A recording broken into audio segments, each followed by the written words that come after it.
That's why keep me a stick of big purse. In the dark, I'm in my drop top. Who's in the streets? In the streets, in the streets. I got a real pretty, pretty little thing that's waiting for me. I just wanna be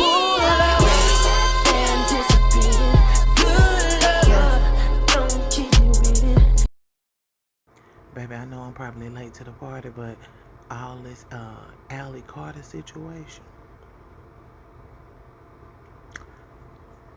I'm just saying, y'all, it's making a lot of sense.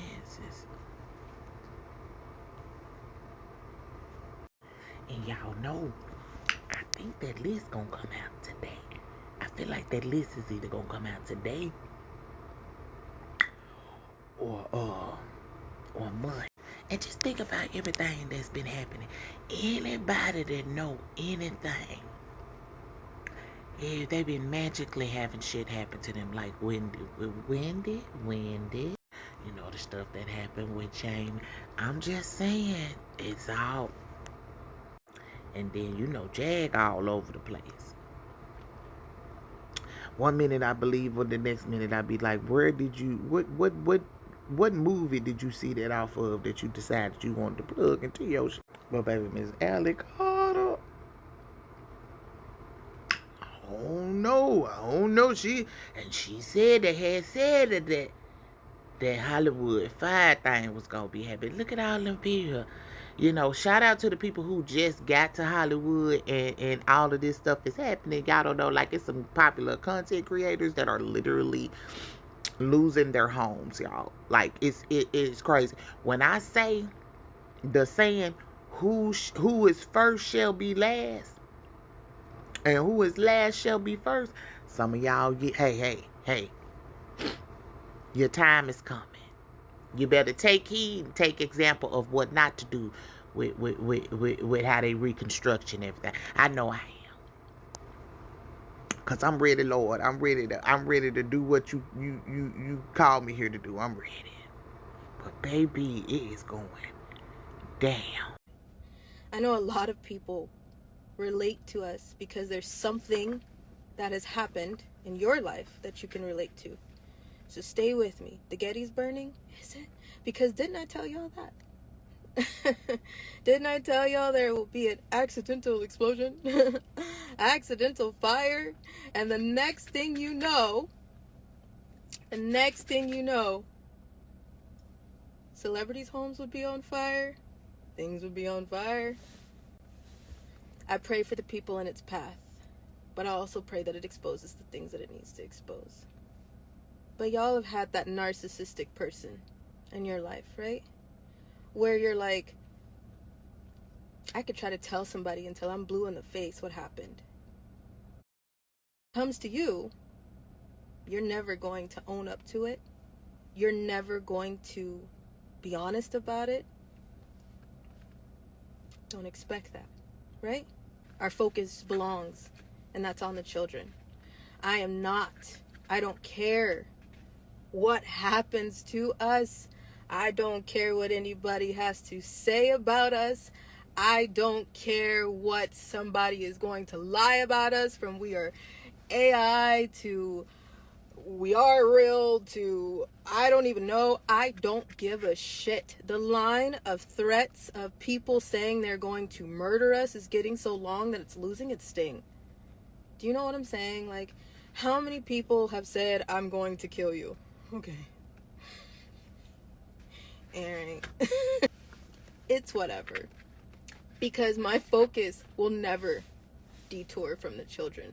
I will speak for those that are still in homes that they don't understand how they ended up there. I will speak for those and on the behalf of those who have never been able to speak before. I will continue to speak for the children who are dead and can't have a voice. I will continue to speak for those who are still trapped and don't have a voice. I will continue to speak for those who have been in a narcissistic relationship and still don't understand how to get out. I will continue no matter what happens. I will continue to stand for the children, because as an adult, that's what somebody failed to do in the first place. I will not detour from that. You don't scare me, and I know who my God is. So no matter what you do, kitty kitty, I will never move. Do you understand me? You're in my way. And a lot of the Army can say the same. How many survivors don't get to speak because how many smear campaigns and things that happened that people go with and people get messed into and misconstrued into?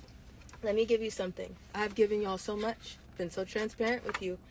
The Superior Court of Riverside, California, in Riverside County. My adoption was on June 6, 2014. The case number on my adoption paperwork. Here you go. You ready? Hashtag letter R, letter I, letter A, dash 140041. If you want to go request that file and see, first of all, that my name is Allison Leilani Carter, and I was adopted at 20 years old, 20 years old, June 6, 2014, as an adult. That's true. I've been so transparent with everybody. I've been so transparent about everything that's going on. Why would I lie? Go ahead, go request it. Do you need it again? Superior Court of Riverside, California. The adoption date was June 6, 2014. Case number, hashtag RIA-14000400041. You think I'm bullshitting? Go check. Your story and message have never changed. No, it's not, because when it's the truth, it won't change. Thank you for being here. Now, usually we get backed into a corner sometimes with situations like this. You want to know why? Because we're damned if we do and we're damned if we don't. If we don't say anything, it continues to just snowball into bullshit. If we do say something, then sometimes it can create clickbait. Sometimes it can create negative attentions, brings views. So if you go onto YouTube, don't watch that shit. If you do watch it, I'm sorry. But if you have watched it, I want you to think how many hours has been taken. I'm talking over 10 hours at one point. And that's the amount of a full-time job. It's overtime. Why is somebody working overtime to take out a survivor? After, hey, kitty kitty. Now, I know that somebody has said, and these are threats. These are things that came to me. I did not watch any of that bullshit, neither did my mom. We got updated by a few angels. And they brought it to our attention. And I'm like, I don't know if it's the same week that I decided we did Hey Kitty Kitty. And then it's also the same week that I decided to say, let's do a virtual march for the children. And a virtual march can't be canceled. That's not canceled. Get on your platforms, utilize every platform, ask the hard questions, and talk about the children. That's not canceled. But the thing is you can't stop the internet. That's why I think some people are a little mad at me. I don't care.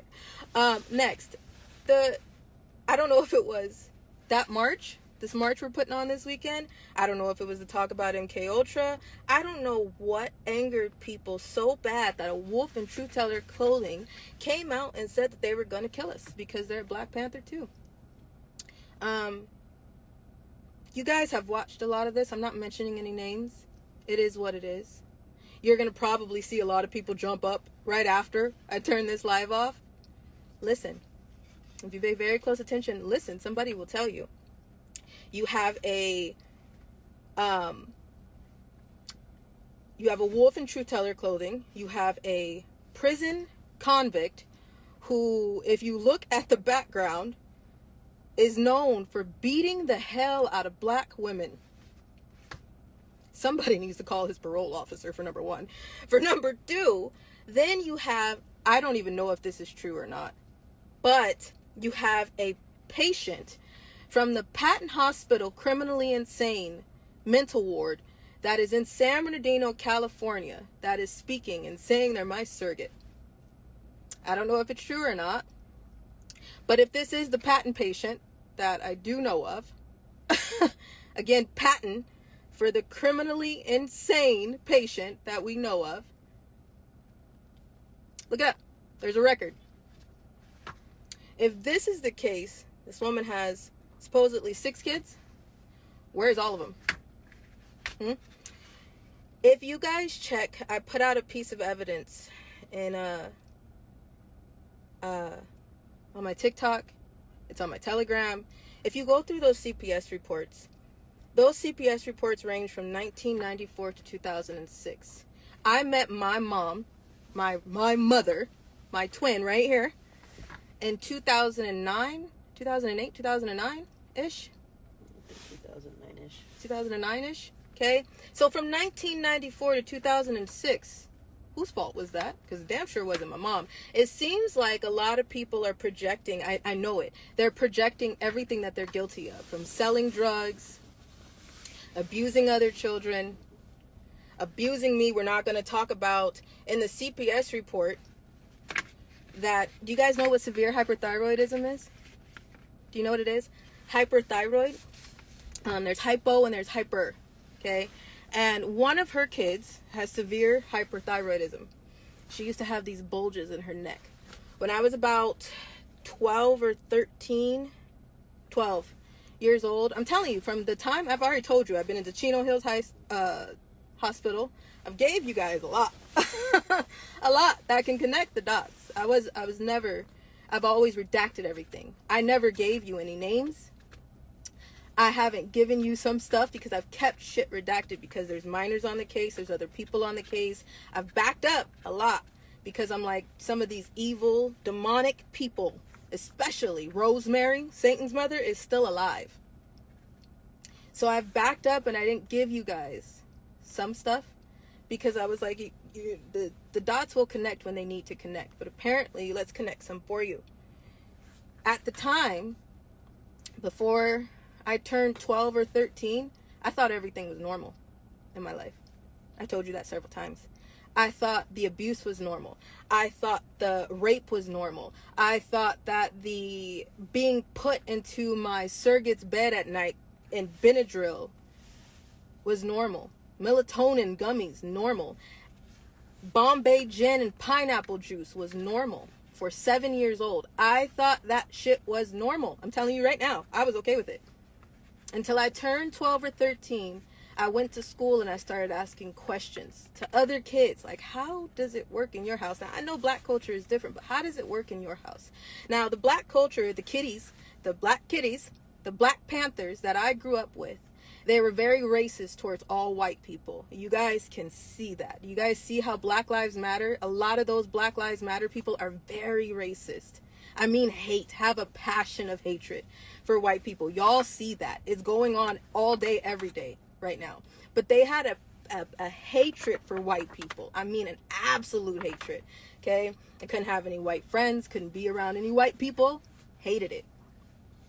All right? Now, at 12 years old, what took me out the game was when my sister, I don't know what to call that. My sister, she has severe hyperthyroidism, and I watched my surrogate beat the hell. She used to say, I'm gonna beat you like a bitch off the street. She said it all the time. And she would try to kill us. And there was tapes in the back of her closet. We have those CPS reports too. They're posted on XO Odyssey. Scroll down. CPS came out so many times, but because of who was in the back pocket, nobody did anything. Everything was thrown out.